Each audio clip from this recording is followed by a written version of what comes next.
Bonjour et bienvenue sur Cuisine de Non-Vagabond. Aujourd'hui, nous allons faire une blanquette de veau à l'ancienne et comme dessert un baba au rhum.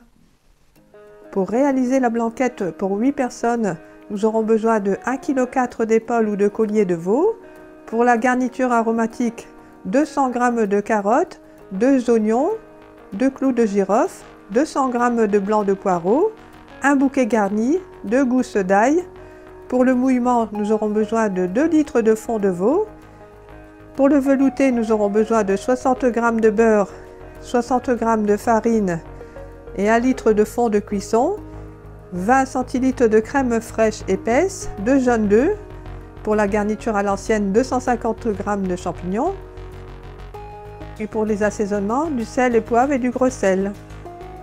Donc pour commencer, nous allons blanchir les morceaux de veau. Donc je les mets dans un grand faitout avec de l'eau, comme ça. Je vais laisser quelques minutes. Au bout de quelques minutes, je vais écumer. Donc pour les morceaux de viande, je vais attendre que l'eau devienne à ébullition pendant quelques minutes. Et ensuite, je vais pouvoir écumer, comme je le disais précédemment. Et pendant ce temps, je vais préparer le fond de veau. Donc dans un autre faitout, je vais mettre de l'eau, donc 2 litres d'eau avec 2 ou 3 cuillères de fond de veau, comme ceci.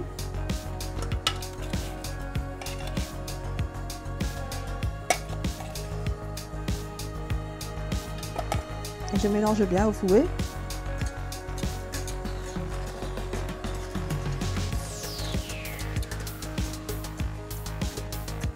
Voilà, c'est prêt. Je vais pouvoir réserver pendant ce temps. Donc là, on peut voir que l'eau commence à être en ébullition.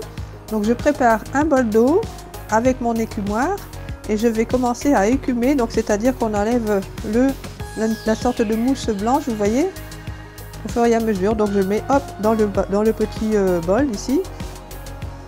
Tout ça, c'est les petites impuretés qu'on enlève, quoi.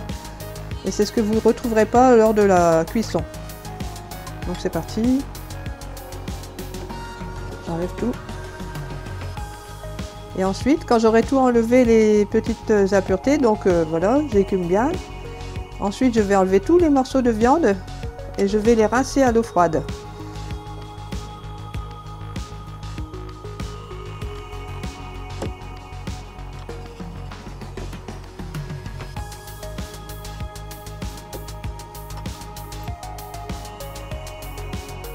Donc maintenant que la viande est blanchie et bien écumée, je vais pouvoir la mettre dans un plat pour dire de rincer après à l'eau froide.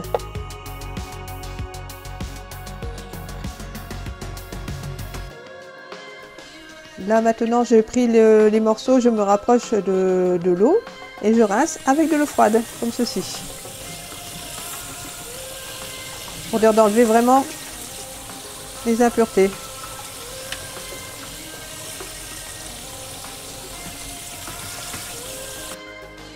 Les morceaux sont bien rincés à l'eau froide, je réserve sur le côté et en attendant la cuisson. Je vais prendre un oignon et je vais prendre 2 clous de girofle et je vais les clouter comme ceci.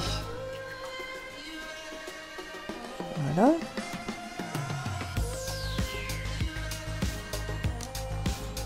Voilà. Ensuite, je vais prendre mes 2 oignons qu'il me reste et je vais les couper en 4. Ça, c'est les éléments de la garniture aromatique.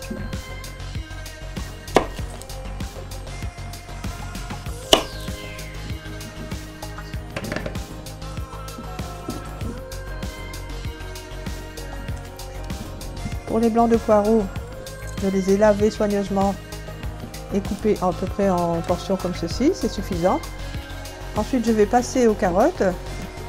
Je les coupe en morceaux comme ceci. Bien sûr, elles ont été lavées soigneusement.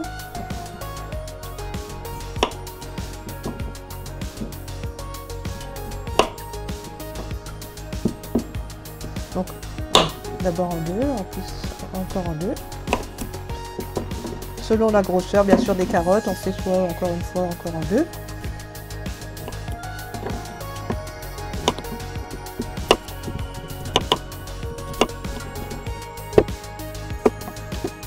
Ensuite, avec de la ficelle qu'on peut acheter comme ça au supermarché. Je vais confectionner un bouquet garni, donc c'est-à-dire que je prends du thym et du laurier. Je mets la ficelle et ensuite j'attache, comme ceci.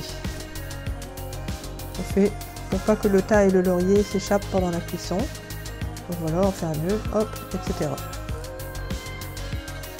Donc pour l'oignon, c'est uniquement pour donner le goût pour l'oignon qui a été clouté avec les clous de girofle. Après cuisson, je vais pouvoir le jeter. Dans un grand faitout, je vais commencer à mettre les morceaux de viande.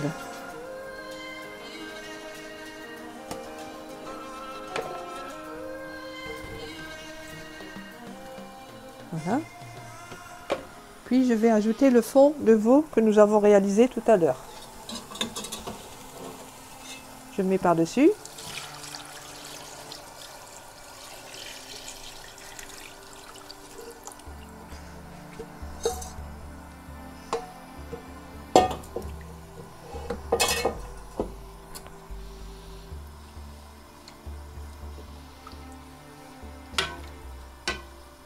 Ensuite, je vais ajouter ma garniture aromatique.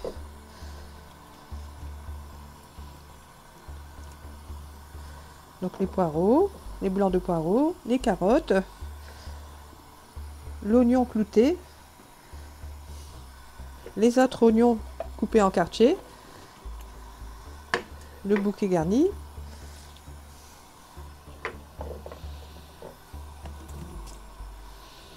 Alors tous ces éléments vont donner un très très bon goût à la viande et bien sûr ils pourront être consommés. Bien sûr il ne faut pas il ne faut pas consommer l'oignon qui a été clouté par le clou de girofle. Ensuite je vais ajouter du gros sel. Donc le principal maintenant c'est de voir que toute la préparation soit bien couverte à hauteur. Donc si vous voyez qu'il manque un petit peu d'eau, n'hésitez pas à en rajouter.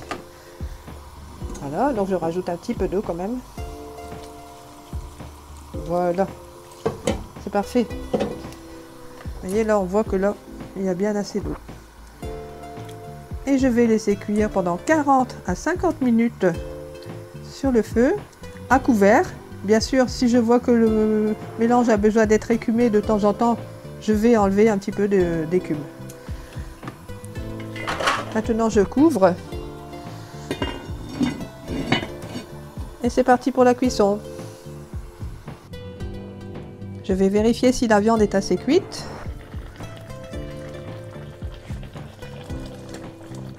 C'est parfait. Je vais séparer la viande des légumes. Donc voilà.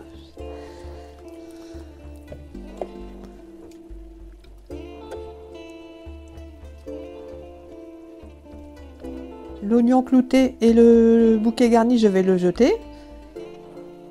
Et là, à présent, je vais enlever les carottes et les poireaux que je mets dans un autre plat. Ensuite, je retrouve des morceaux de viande, je les ajoute bien sûr dans le plat à viande. J'ai enlevé les morceaux de viande et aussi les légumes. Et là, maintenant, je vais passer le fond de sauce, le fond de cuisson, je vais le passer dans un chinois, comme ceci. Voilà, je vais passer la sauce au chinois à l'aide d'une louche.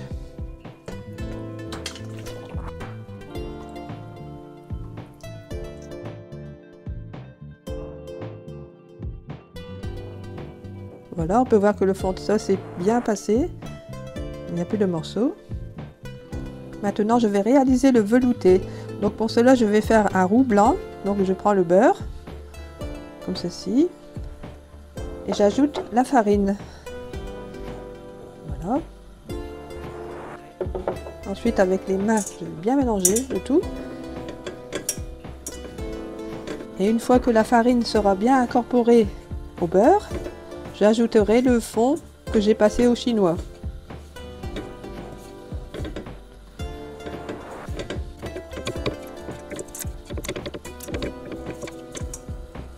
Voilà, la farine est bien avec le beurre. Je vais pouvoir ajouter le fond.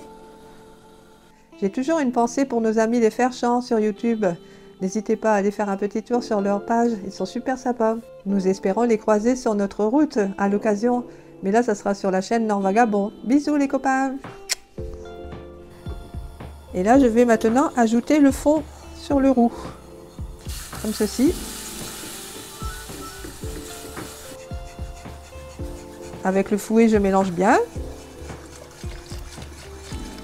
Pas qu'il n'y ait de grumeaux, pardon.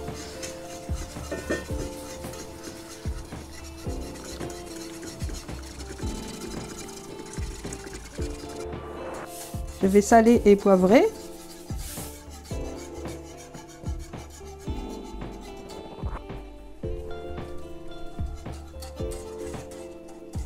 Et maintenant, je vais préparer la liaison, c'est-à-dire que j'ai clarifié les œufs, je les ai séparés des jaunes et du blanc. Là, je vais me servir que des jaunes d'œufs. Je vais ajouter la crème fraîche, donc là, il faut compter 2 bonnes cuillères,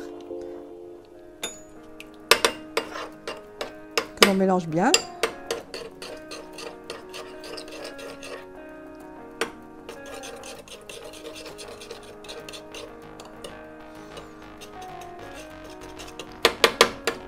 Et ce mélange, en fait, sera à ajouter à ma préparation de sauce. Et ça va lier la sauce, en fait.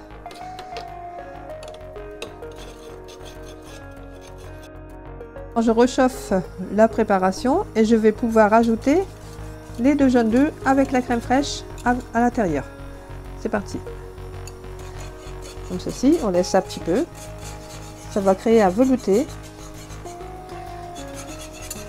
Voilà, je mets bien le reste.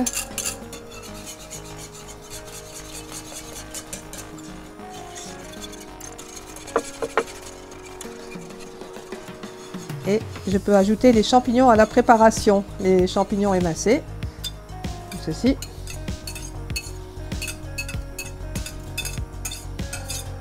On mélange bien.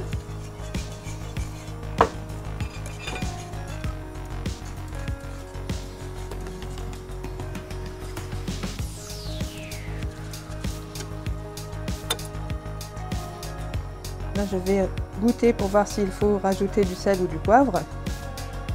Et ensuite, je vais pouvoir passer au dressage. Voilà, donc pour l'accompagnement, j'ai aussi cuit du riz.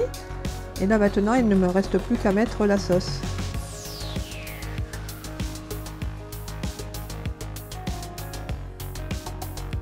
Le beau velouté que ça donne. Hop, on met aussi un petit peu sur le riz. Donc les amis, maintenant, il est temps de passer au dessert.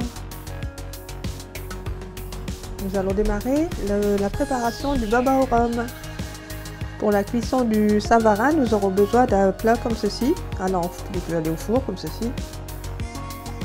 Pour la pâte à savarin, nous aurons besoin de 125 g de farine, 2 œufs, 5 centilitres de lait, un sachet de levure, une cuillère à café de sucre, une pincée de sel, et 50 g de beurre. Bon, du beurre mou, en fait, c'est bien.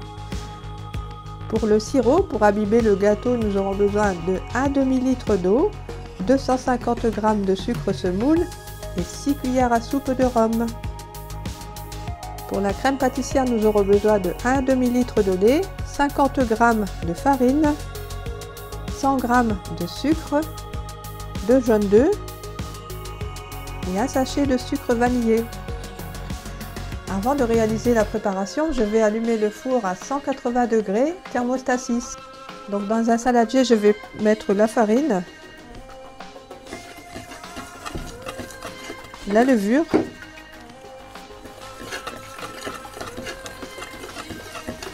j'ajoute le lait qui a été chauffé au micro-ondes pendant 30 secondes. Comme ça permet à la levure de bien lever. Et j'ajoute les 2 œufs entiers.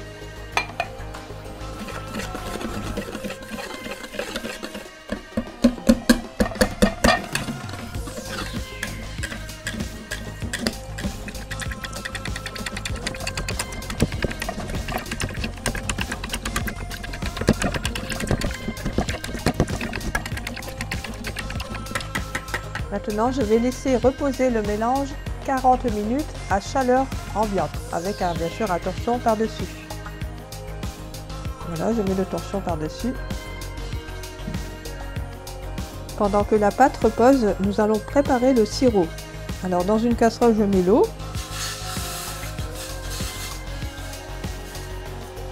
J'ajoute le sucre semoule.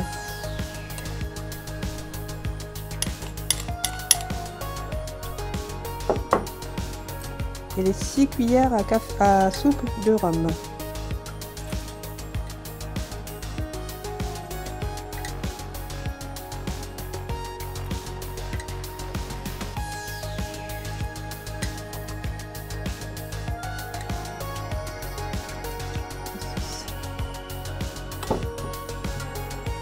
Je mélange un peu.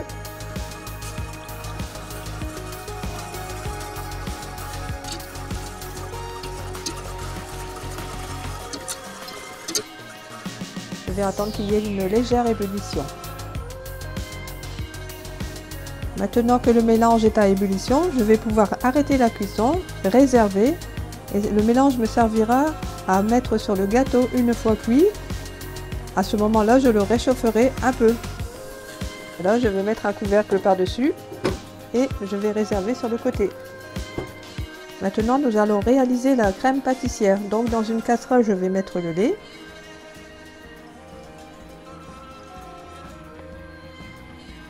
Je vais laisser tiédir doucement, à feu très léger. Dans un saladier, je mets les jaunes d'œufs. J'ajoute le sucre vanillé et le sucre semoule. Ensuite, je mélange bien au fouet jusqu'à ce que le mélange blanchisse.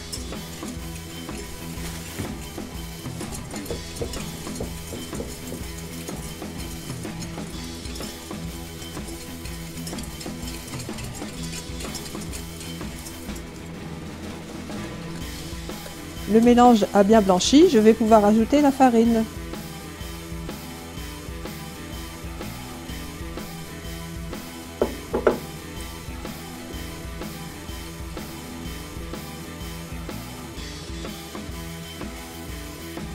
La farine est bien incorporée, je vais pouvoir ajouter progressivement le lait tiède.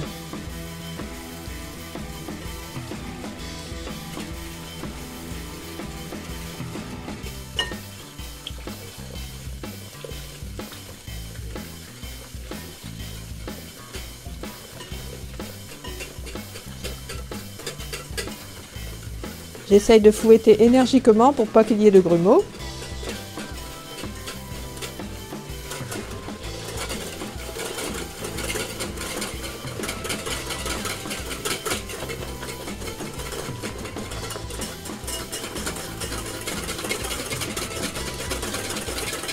Je remets la casserole à chauffer et j'ajoute le mélange à l'intérieur afin que la crème pâtissière puisse s'épaissir tout en chauffant.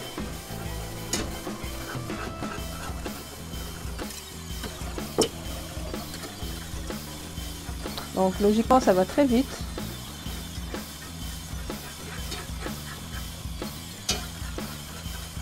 Et pareil, il faut vraiment mélanger toujours pour pas que ça accroche.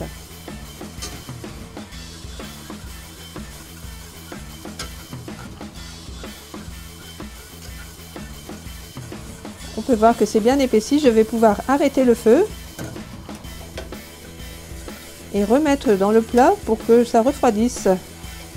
Et une fois refroidi, je vais finir de le refroidir complètement au frigidaire. Voilà, j'ai remis la crème pâtissière dans le saladier. Elle est belle comme ça. Pour aider à refroidir plus rapidement, je mélange avec la maryse. De temps en temps, je vais mélanger, ça va refroidir plus rapidement. Et une fois que ce sera bien tiédi, je vais couvrir avec un papier transparent et je vais mettre au frigidaire pour que ce soit bien frais. La pâte est reposée, je vais pouvoir beurrer le moule. Là, pour cela, j'ai pris du sopalin avec le beurre, bien sûr. Hop.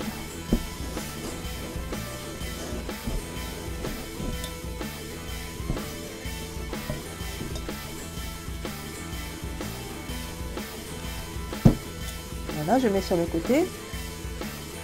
Voilà, la pâte a bien reposé, on peut voir il y a des petites bulles. Maintenant je vais ajouter la pincée de sel, la cuillère à café de sucre semoule et le beurre mou.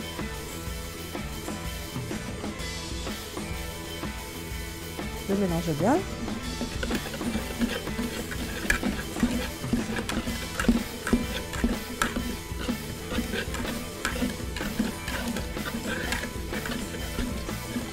Je mélange bien jusqu'à ce que le beurre soit bien réparti dans la pâte.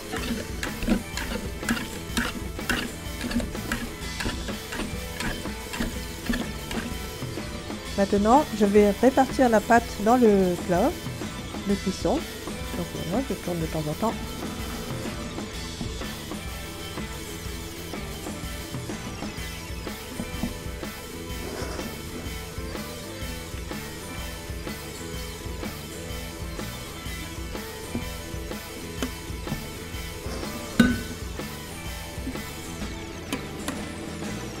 Maintenant que la préparation est dans le plat, nous allons pouvoir passer à la cuisson. C'est parti pour 20 minutes à 180 degrés ou 160 degrés selon les fours. Il ne faut pas non plus que ça aille trop vite. Pendant 20 minutes.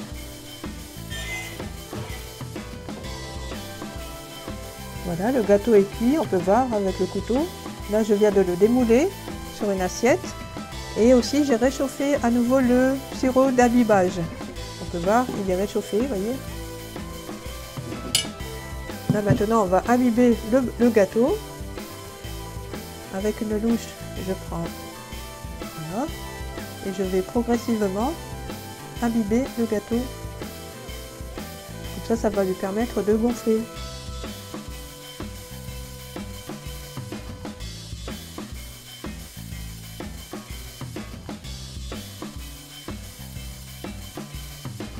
Voilà, je demande un peu de patience. Le temps que le gâteau boit tout le sirop.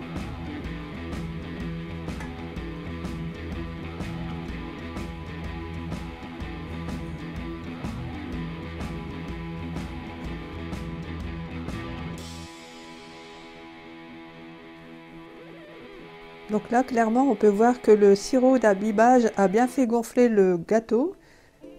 Donc il a au moins doublé de 2. Bien sûr, si vous êtes plus nombreux, vous pouvez multiplier les portions par 2, quoi. Voilà, maintenant on va passer à la présentation. Voilà, donc je reprends la crème pâtissière qui était dans le frigidaire en train de refroidir et je la place au milieu.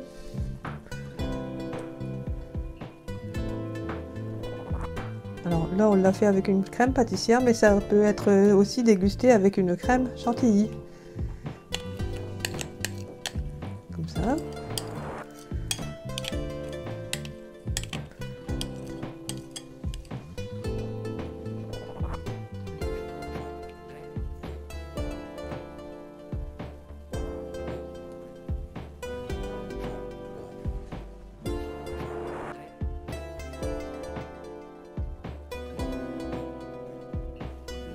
Donc le baba au rhum est terminé, il ne reste plus qu'à le déguster. Alors si vous avez aimé ces deux recettes, n'hésitez pas à laisser un petit pouce et un petit commentaire, ça fait toujours plaisir. Et bien sûr, n'hésitez pas à vous abonner sur Cuisine de Norvagabond pour pouvoir suivre mes autres recettes. Allez, à bientôt!